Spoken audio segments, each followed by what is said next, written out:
Fala, pessoal. Eu sou o administrador de patrimônio e esse é o Giro Econômico. Economia e finanças hoje. As principais notícias do dia no mundo econômico e financeiro, com o que realmente importa, como isso mexe com seus investimentos e com o seu bolso. Hoje é segunda-feira, 5 de janeiro de 2026. A semana começa com um combo importante. Primeiro boletim Focus do ano, mercado global reagindo a um choque geopolítico na Venezuela, e aqui no Brasil, o investidor ajustando expectativa para juros, dólar e bolsa. Termômetro do dia. Vamos ao termômetro, direto ao ponto. O Ibovespa teve um dia positivo e fechou em alta de 0,83%, com Vale e bancos ajudando o índice, num ambiente de melhora do humor global. No câmbio, o dólar terminou o dia em queda e ficou na região de R$ 5,40, depois de uma sessão volátil, com o real se beneficiando do enfraquecimento global da moeda americana e do apetite ao risco no exterior. Lá fora, Wall Street subiu forte, com o Dow Jones batendo recorde de fechamento, puxado por energia e bancos, num dia em que o petróleo ganhou atenção por causa dos acontecimentos na Venezuela. Tradução do clima. Começou a semana com mais apetite por risco, mas com um alerta ligado no cenário global e no que isso pode fazer com juros e inflação. Agora, as notícias mais importantes do dia. Com impacto na sua carteira notícia. 1. Boletim Focus. IPCA de 2026 volta a subir. E Selic de fim de ano segue em 12,25. A notícia número 1 do dia, para o investidor brasileiro, é o Boletim Focus. A projeção de inflação para 2026 subiu levemente para 4,06%. E tem mais. O Focus também reforça o mapa de expectativas para a Selic adiante, com o mercado projetando 12,25% no fim de 2026 e queda gradual nos anos seguintes. O que isso significa na prática? Significa que, mesmo com Selic alta hoje, o mercado está tentando enxergar o depois, quando começa um ciclo de queda e em que ritmo. Só que aqui entra a parte que importa. Expectativa não é garantia. E o seu patrimônio não pode depender de adivinhação. Impacto prático na sua carteira. Renda fixa. Com Selic ainda alta, você tem oportunidade de rentabilizar caixa com consistência, mas precisa escolher bem prazos e indexadores, ações e FIIs. Quando a expectativa de juros futuros melhora, alguns ativos respiram. Quando piora, eles sofrem. O que eu faria? Eu usaria o Focus como bússola, não como volante. Ele ajuda a entender o humor do mercado. Mas sua estratégia precisa ser robusta mesmo se o cenário mudar. Notícia 2. Ibovespa. Sobe com humor externo e commodities. O Brasil surfa quando lá fora ajuda. Hoje o Ibovespa subiu com Vale e bancos em linha com um exterior melhor e com movimento em commodities, enquanto o dólar caiu. Isso é um lembrete importante. Em muitos dias, o Brasil pega carona no sentimento global.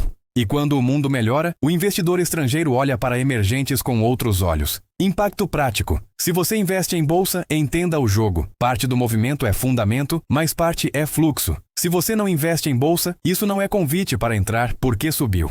É convite para montar um plano, entrar aos poucos, com regra e não por empolgação. O que eu faria? Eu aproveitaria semanas como essa para revisar o básico. Minha carteira tem risco de mais ou de menos?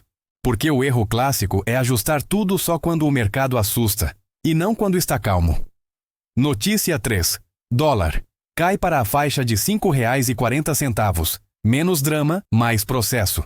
O dólar encerrou em queda moderada, perto de R$ 5,40, depois de tocar níveis um pouco mais altos pela manhã. O movimento foi atribuído ao enfraquecimento global do dólar e à melhora do apetite ao risco, com bolsas em Nova York subindo. E aqui vai um ponto que vale ouro para quem pensa em patrimônio. Dólar no curto prazo é muito sensível a notícia e fluxo.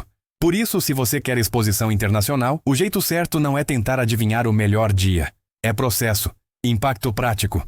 Se você tem meta de exterior, aportes em escadinha tendem a funcionar melhor do que esperar o câmbio perfeito. Se você viaja, importa produtos ou paga algo dolarizado. Dólar mais baixo dá alívio pontual, mas não muda o mundo sozinho. O que eu faria? Definiria uma regra mensal de compra de dólar ou ativos dolarizados. Pequena, constante, automática.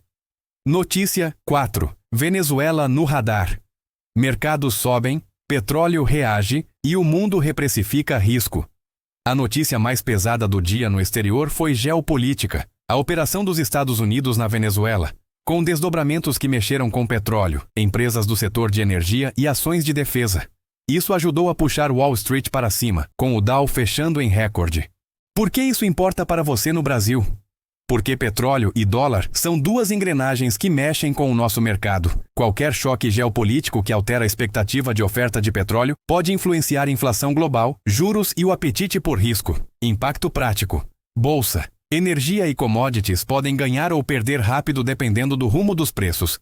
Renda fixa. Se o mundo sobe o tom em inflação, juros globais podem ficar mais pressionados, e isso respinga aqui. O que eu faria? Eu evitaria reação emocional.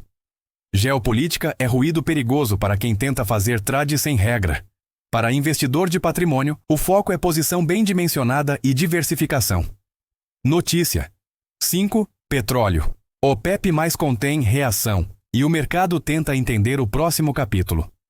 Mesmo com o choque venezuelano, parte do mercado destacou que a reação do petróleo pode ser limitada, em função de expectativas sobre oferta e capacidade de reação de produtores, com o OPEP+ no pano de fundo.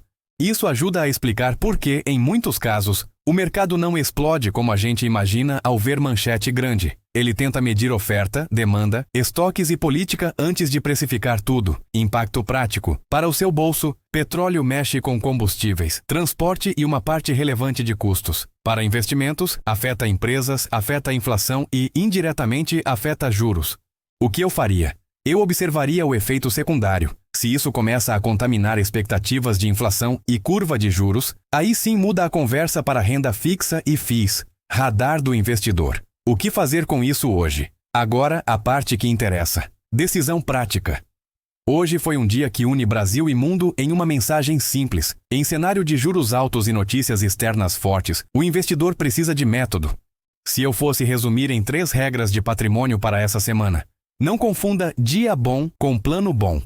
Mercado subir não prova nada sobre sua estratégia. Use o Focus como referência de direção, não como previsão garantida.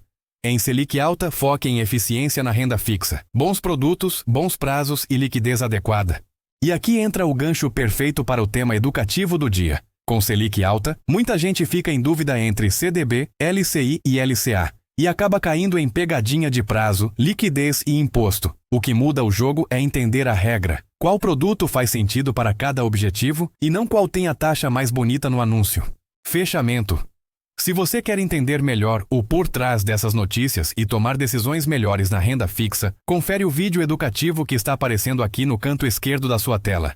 CDB, LCI e LCA em 2026. Qual escolher, sem cair em pegadinha? Lembrando que de segunda a sexta, às 22 horas, horário de Brasília, tem Giro Econômico aqui no canal. Boa noite e cuide do seu patrimônio.